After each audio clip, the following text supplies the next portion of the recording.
Hello guys, and we are here today with another very awesome deck profile. We have here some Psyframes, yes, some Psyframes. And before we get too involved here, I want to say thank you guys. I finally got to 100 subscribers, and so I want to say thank you pretty much, and that you guys have supported me, and I just want to thank you guys. I have no other way to say that I appreciate the support, I appreciate the comments, I appreciate the views, the likes, whatever you do. And so I'm hoping that we can do even more together. I mean, this channel is just as much as your guys' do 100 as it is mine. 100 may not seem a lot, like guys watching people do 10,000 subscriber specials or 100,000 subscriber specials, but 100 is plenty enough for me. I'm getting that dream of 5 views per video. That is all I ask for ever. And so, over guys, you enjoyed this expo, so let's just go right in. 3 Psyframe drivers. I did get inspired from the deck that got second place at some European tournament off of Analysio's channel. So the guy ran 3, and I agree with him. Running 3 is definitely very good. You join him, you can use him for Overlord or use him for Circuit, just increase your monster's attack, so he isn't a downside whatsoever. And then 3 Karkards, definitely very useful for opening up once you're getting set up. Like once you get your Ultra monsters, once you get out of Zeta or 2 Omegas or something, then you don't need a Coco D anymore. But if you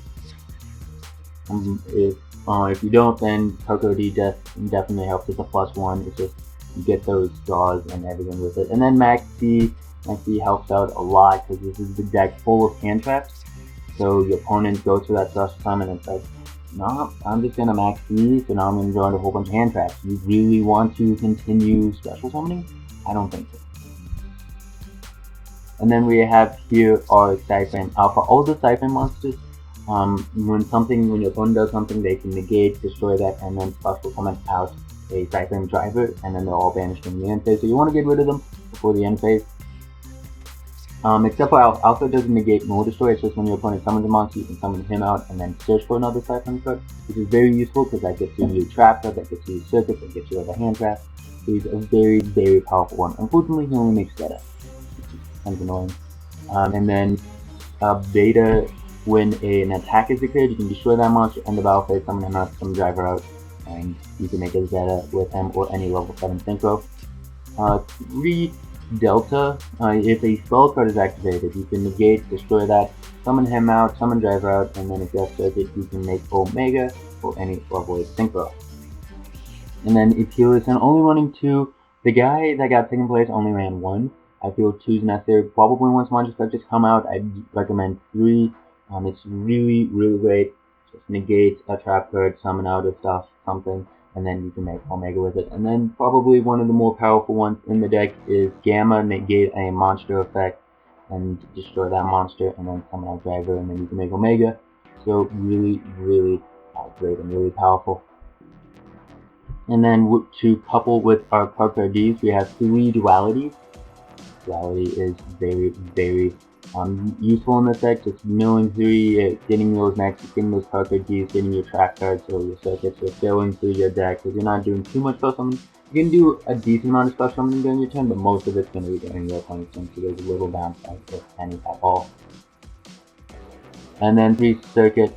Circuit has 2 effects. If a Psyframe monster is special summoned to your side of the field, you can synchro summon using those monsters, any synchro monster that you have, so you can dump a Black Rose on the field, which can be very, very good sometimes. If you use Circuit, you dump a Black Rose and you just nuke the field, and then if you can get Circuit back to hand, then it isn't a downside at all.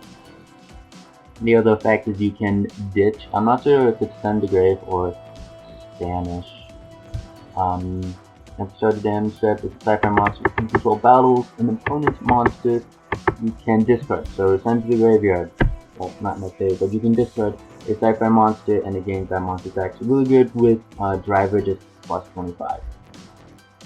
And then we have 3 Psychic Field Zone. It's just more security because if you don't have Circuit, they will all be banished during the end phase. And so Psychic Field Zone just makes it so that way you can do it, and then next turn you have a play, you can make a monster, you can make a Zeta, you can make a Mega.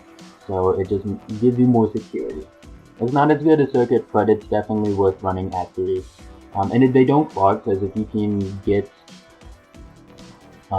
Overlord, then you can set up for a second field then. 2 terraformings for a are 2 field spells. So you can search one off of Alpha or draw into one, and then you can search the other 2, get the other 2 from terraforming. 3 Mind Crush. With Omega, you can see your opponent's hand, and with as much searching as people do, Mind Crush is still very useful and very powerful. So you get to use Omega, and then you gets added back to your opponent's hand. You can get rid of it right then and there, or you could use Omega again. And if you get rid of something different, you can call that card. So it's just, you get to see your opponent's hand a decent amount of it, so there's no reason why not to. And Overload is amazing, especially if you don't have Circuit. If you don't have Circuit, or you have a monster that you just can't get rid of.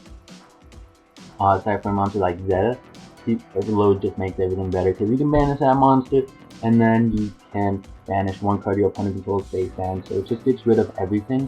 You can banish cards from your hand or from your side of the field, so if you don't have Circuit, you summon out a driver, you summon out some other monster, you can banish one of them, probably Ruby for a bit too, and then the other one, probably Driver will never be destroyed, because it's 2500, unless they really want to ways to reject you on them, so that way you can't go second field zone. And so he'll be banished, and then you can set up for a second field zone. So it's just really great, just being able to get rid of stuff. And if this card is in your graveyard, you can banish it at a Psyframe card from your deck to your hand. So we can switch out our field spell if necessary. It cannot switch out itself though. But Alpha can switch this card out, which is very useful. And that is it for the main deck, guys. Pretty much all you're doing is just waiting for your opponent to do something, negating that, and then summoning out stuff, and then using Omega and Zeta to just get rid of stuff.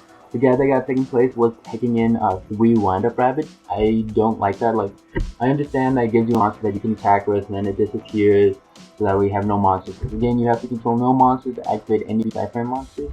So wind-up rabbit was a really good tech and a really smart tech, but I'd rather run the triple Mind Crush and the 3 max keys, because it's just really strong.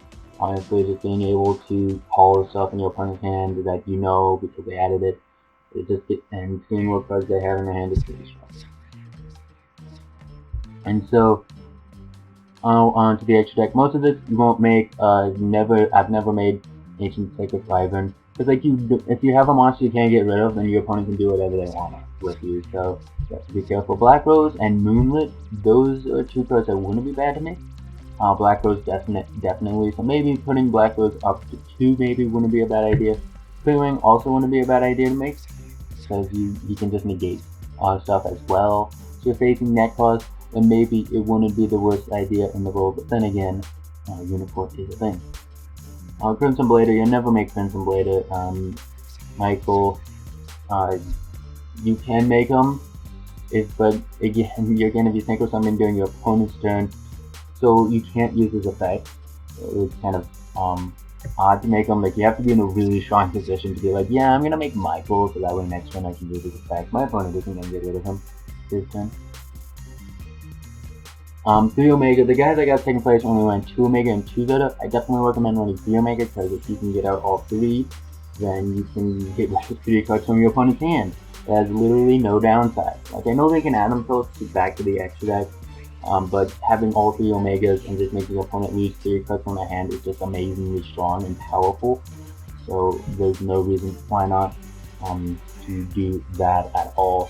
Putting Zeta 2 I wouldn't mind, because sometimes making Zeta can mean you lose, because if they don't have a monster you can get rid of, that means they can do whatever they want. Because if you have a monster and you can't activate your Psyframe if you have a monster in your side of the field, so Zeta can be very annoying to make. It's a normal summon something like a Puppy Dancer, and then you activate Alpha to get off that search, and then you make Zeta, and then they don't special summon anything, and they just can make him do something else, and you can't do Zeta. So he can be very annoying to make if you can't get rid of him. Scrap Dragon is also very, very useful to make, because it's just, he can pop himself and then destroy another card. But again, you won't be able to activate this till your turn, so during your opponent's turn might not be the smartest idea in the world. Stardust, he can get rid of himself pretty easily, but only when your opponent activates something to destroy. And then Thought Ruler, because you need a psychic for second field zone. And that is it for the deck profile. Again, I want to say thank you guys for finally getting me to 100 subscribers. I'm very, very excited. And again, this is as much your channel as it is mine. Hopefully we can get to another 100, or maybe we can multiply it by a 10, or do whatever is necessary. I really appreciate all the support you guys have given me. And as I'm hoping I can continue to deliver and make even more videos that you guys enjoy. So hopefully you guys enjoyed this deck profile. Don't forget to leave a like, comment, and subscribe. And see you guys later.